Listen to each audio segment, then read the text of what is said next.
Très heureuse de vous retrouver sur Chérif la télévision. Fidèles téléspectateurs, bonsoir. Bienvenue dans cette édition dont voici les titres. Le Premier ministre et ministre de l'économie et des finances, Dr Boubou Cissé, à la tête d'une importante délégation, est en visite de travail en France depuis ce lundi.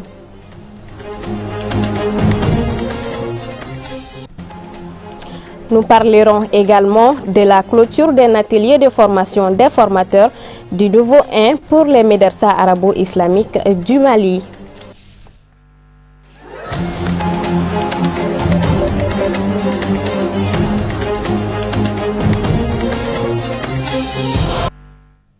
Une fois de plus, merci pour votre constante fidélité. Le Premier ministre et ministre de l'économie et des finances, Dr Boubou Cissé, à la tête d'une importante délégation de 4 autres ministres et d'opérateurs économiques maliens, est en visite de travail en France depuis lundi. Il a été reçu ce mardi par le chef de l'État français Emmanuel Macron au palais de l'Élysée pour échanger sur les grands axes de coopération bilatérale entre les deux pays. Le commentaire est signé Amadou Diara. Première visite de travail du Premier ministre et ministre de l'économie et des finances Dr Boubou Cissé dans l'Hexagone à l'invitation de son homologue français Édouard Philippe. Au lendemain de son arrivée, c'est le président Emmanuel Macron qui l'accueille avec tous les honneurs sur le perron de l'Élysée pour ensuite un tête-à-tête au cours duquel les deux hommes ont passé en revue la coopération sécuritaire contre les groupes djihadistes qui poursuivent malheureusement leurs attaques 6 ans après l'intervention de l'opération Serval. Le combat du Mali contre le terrorisme est aussi le combat de la France et de l'Europe. Les soldats français et européens sont des camarades dans un même combat contre le radicalisme inhumain et l'extrémisme violent, a déclaré le chef du gouvernement malien à l'issue de cet entretien avec Emmanuel Macron. Et le Premier ministre malien doit rajouter que cette visite de travail qui porte sur la nécessité de renforcer la coopération bilatérale, tant sur le plan gouvernemental qu'en termes de relations d'affaires, notamment entre les secteurs privés français et maliens. Il affirme aussi avoir eu l'occasion d'aborder ces sujets avec le président Macron en lui demandant des conseils en la matière. Pour lui, il est question de consolider davantage ce dialogue politique qui reste excellent entre les présidents Macron et Ibrahim Boubacar Keïta. Cette journée du mardi fut chargée pour le Premier ministre malien qui s'est rendu dans l'après-midi au ministère français des Armées pour échanger avec la chef de ce département, Madame Florence Parly. Et c'est en début de soirée que s'est achevée au ministère français de l'Europe et des Affaires étrangères cette première séquence politico-diplomatique très fructueuse. Dans le cadre du lancement de la Fédération des Soninké du Mali, prévu pour le 28 septembre 2019 au CICB, leur présidente, accompagnée d'une délégation, a rencontré le guide spirituel des Ansar, Assid Chérif Ousmane Madan Aïdara. L'objectif de cette visite est de présenter la dite fédération et ses objectifs au guide, de solliciter son accompagnement et ses bénédictions dans la mise en œuvre de leurs projets. Suivant les propos de la présidente de la Fédération des Soninké du Mali, Maï Niaré, au micro de Loutou Sidibi. Nous sommes venus en forte délégation cet après-midi pour saluer, pour présenter le projet à notre tonton Aïdar. Donc lui dire que nous allons faire le lancement de la fédération le 28 septembre 2019 au CICB à 15 h. Aussi recueillir son avis, prendre les bénédictions et vraiment qu'il nous accompagne sur ce projet. Donc il a accepté d'être le parrain, il a accepté de nous accompagner, il a accepté de porter ce chapeau pour nous. Donc cet après-midi, nous sommes vraiment très contents, nous sommes super contents d'être passés le voir et nous repartons, nous pensons, avec énormément de bénédictions. Donc vraiment merci pour lui et merci pour toute la famille. Clôture de l'atelier de formation des formateurs du niveau 1 pour les médersa arabo-islamiques du Mali. Les travaux de cette session ont duré du 7 au 11 septembre sous le parrainage du bureau de l'Union nationale des médersa en collaboration avec le centre Al-Kaukab. Abdul Karim Sako. Ils sont plus d'une centaine de participants à prendre part à cette session de formation des formateurs, tous des enseignants de titre arabo-islamique. Les travaux de clôture ont débuté par le chant de l'hymne national en français, en arabe et en bambara. Pour sa part, le formateur estime que l'initiative de cette formation est née d'un constat sur le faible niveau des apprenants. Il espère que la présente formation contribuera à renforcer le niveau des formateurs. La clôture d'une formation qui a duré une semaine, les formations se portaient sur la mode et technique de l'écriture et lecture. Parce que lecture et l'écriture, c'est la base de l'enseignement. Si l'élève ne peut pas lire, il ne peut pas l'écrire, il ne peut pas savoir. Donc, on a donné une base à lecture, à l'écriture, ces bases-là qui sortent de notre terroir, de notre langue de mère. À partir de notre langue de mère, les enfants peuvent combiner des trucs pour écrire et lire facilement. L'objectif recherché selon les responsables est de contribuer à l'amélioration des compétences des enseignants du niveau 1 pour, disent-ils, dispenser des cours de qualité aux élèves arabophones du primaire. Et les enseignants qui enseignent les enfants dans la première année, généralement, c'est des enseignants qui n'ont pas assez de niveau. Alors qu'on trouve que dans la première année, l'effectif de la première année est plus fort que l'effectif de la 4e, 5e jusqu'à la 9e année. Donc quand on met un enseignant à la première année qui n'a pas de niveau, donc toujours la faiblesse des enfants va se trouver. Donc les matériels dont les enfants, les maîtres enseignent aussi, les livres. Donc on a trouvé que les livres aussi n'est pas approprié pour l'enseignement de ces enfants. Donc c'est pour cela qu'on a fait l'appel à notre camarade Mr. Mori Konaté, puisqu'il est écrivain, il est chercheur. Donc grâce à lui aujourd'hui, on a pu faire former 120 enseignants sur ces livres, méthode facile pour apprendre la langue arabe. Donc je crois qu'à partir d'aujourd'hui, dès l'ouverture prochaine, je crois que les enseignants vont se donner au travail pour rehausser le niveau des enfants. Notons que cet atelier de formation des formateurs est dédié à Feu Imam Abdul Aziz Yatabari, lâchement assassiné il y a quelques mois. Cérémonie de lancement de la candidature de M. Ousmane Diarra Digouzno pour le poste du président du Conseil national de la jeunesse du Mali, CNJ Mali. Le point avec Sadio Sidibé et Baba Keïta. Cette cérémonie marque le lancement officiel de la candidature de M. Ousmane Diarra alias Gouzno pour la présidence du Conseil national de la jeunesse du Mali. Le candidat du renouveau, comme ses militants le surnomment, dira que le compte à rebours est lancé.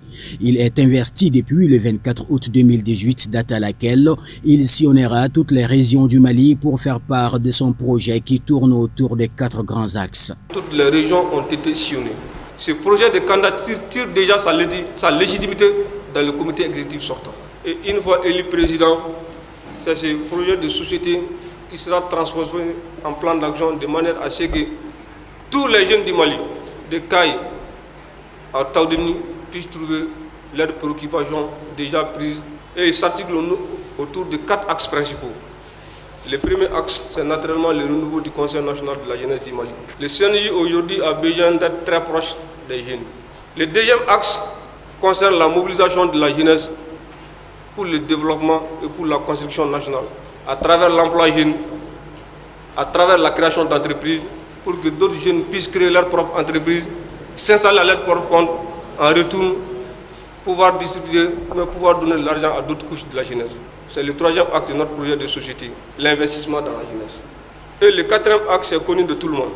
Au niveau du Conseil national de la jeunesse du Mali, pour être une seule force, nous devons être les ambassadeurs, sinon les diplomates résolument engagés dans la recherche de la pacification totale de notre pays. C'est la confiance qui m'a poussé de venir soutenir Ousmane. Il a été un ancien camarade de lutte de l'AM.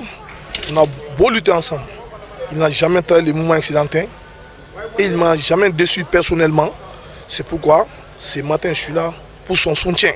Il a un beau projet vraiment pour l'intérêt de la jeunesse malienne. Ousmane Diarra Gouzno, on a eu à faire des démarches, on a eu à faire beaucoup de rencontres au sein avec tous les leaders de la fédération afin de comprendre dans un premier temps ses idéologies. Et on a vu aujourd'hui il a un programme. Il a un programme pour cette jeunesse qui peut, selon notre conception, aider, qui rentre un peu dans nos plans d'action. La raison pour laquelle nous sommes là, avec quelques membres de la fédération, notamment pour le soutenir. S'agissant des difficultés qui minent le milieu juvénile du Mali, le candidat du CNJ de la commune 4 du district de Bamako s'engage à tout mettre en œuvre pour les régler avant de jurer sur le courant, tout en demandant à une synergie d'action de ses militants. Le premier objectif, c'est de faire en sorte que nous puissions miner le terrain pour que déjà l'engouement qui suscite autour de ces candidatures puisse être matérialisé au soir du 28 novembre.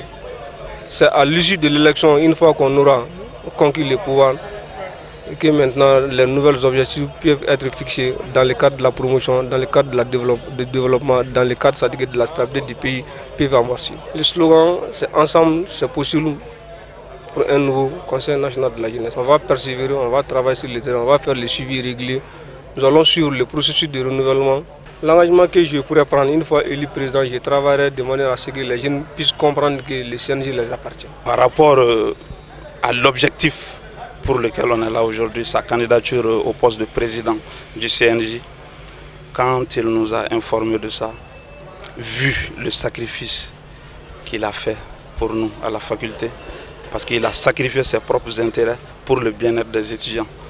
Nous, à n'importe quelle phase de la vie, le minimum qu'on peut faire pour lui, c'est de le soutenir. Rappelons que le 6e congrès ordinaire du Conseil national de la jeunesse du Mali aura lieu les 26, 27 et 28 novembre 2019 à Ménaka, à l'issue duquel le nom du nouveau président du CNJ sera dévoilé.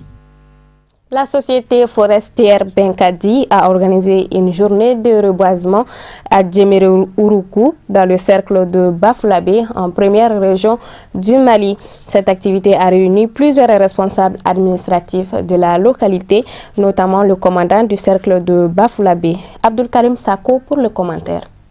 La présente journée de reboisement est une initiative de la société forestière Benkadi de Yacouba Diamoutene. Soucieuse de la préservation et de la protection de notre écosystème, elle veut, à travers ces reboisements, contribuer à la lutte contre la déforestation sans parcimonie. C'est ainsi qu'elle a entrepris de planter 4000 pieds d'arbres dans la localité de Djemeré-Ouroukou pour la bagatelle de 4 millions de francs CFA en tout et pour tout. Les autorités communales et administratives ont fortement apprécié cet acte qui vient en appoint aux efforts de plusieurs autorités du pays. Présent à cette activité, le commandant Guiro de la Direction nationale des eaux et forêts a exprimé toute sa satisfaction de l'implication personnelle des populations pour s'être approprié la question environnementale, aidant ainsi l'État à lutter contre la désertification et la coupe abusive des arbres grâce à l'élaboration des plans d'aménagement. C'est la première fois que ces cas sont en train d'arriver, que ce soit eux-mêmes qui prennent l'initiative de faire des plans d'aménagement et de gestion pour pouvoir vraiment travailler pour la durée des exploitations de leurs forêts. Très sincèrement,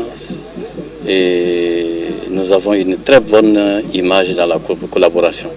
Ils ne manquent jamais de venir à nos niveaux, nous demander des conseils dont ils ont besoin et nous les accompagnons dans tout ça. Et nous constatons quand même qu'ils s'adonnent à ça, ils sont vraiment intéressés et vraiment cette impression nous aussi nous donne l'élan, l'amour de les approcher et de nous fédérer pour que nous puissions vraiment travailler avec eux. Nous sommes vraiment contents de la collaboration.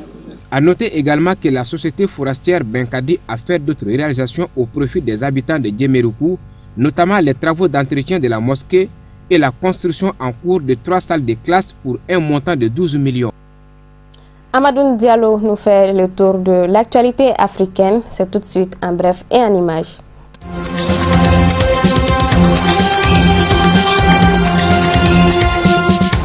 Au Burkina Faso, au moins 18 morts suite à une intoxication alimentaire dans des régions différentes du pays. Une quinzaine d'autres personnes est toujours en observation dans les centres de santé. Selon les premières enquêtes, ces cas de décès seraient dus à la consommation d'aliments contaminés par des pesticides. La ministre de la Santé recommande aux familles de se référer désormais au ministère en charge de l'agriculture en matière d'utilisation des pesticides. Toutes les personnes concernées par ces intoxications ont été évacuées dans le centre médical avec antenne chirurgicale de Poutenga et au centre hospitalier Yalgado Ouedraogo à Ouagadougou pour une meilleure prise en charge selon la ministre de la Santé.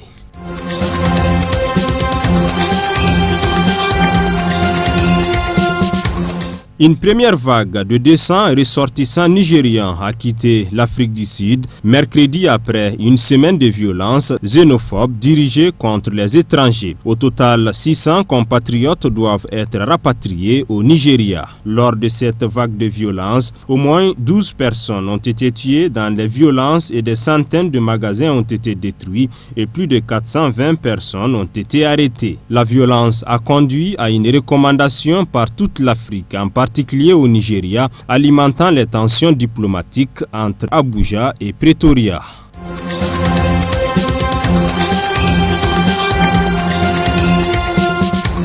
Un mois et demi après le début de cette affaire dite des 15 millions, le président Félix Tshisekedi n'a pas fait une déclaration sur le sujet, un silence que plusieurs acteurs de la société civile dénoncent. Il rappelle au chef de l'État sa promesse de faire de la lutte contre la corruption l'un des principaux chevaux de bataille de son mandat. Dans une interview à Jeune Afrique, Vital Kamerhe, directeur de cabinet de Félix Tshisekedi, qui nie toute implication et l'existence même d'un détournement, assure lui que l'affaire aurait été classée sans suite par l'inspecteur général de la brigade contre les crimes économiques. Ce climat de soupçon de détournement de fonds à répétition fragilise le chef de l'État congolais.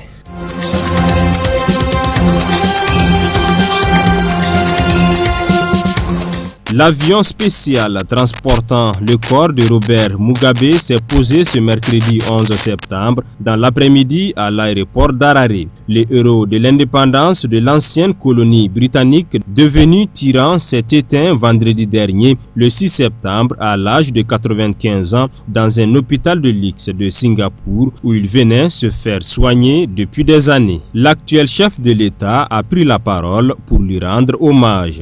Sur place se trouvait une centaine de militants de la ZANU-PF. La dépouille a été amenée dans sa résidence dans le nord d'Harare où une veillée funèbre doit avoir lieu cette nuit.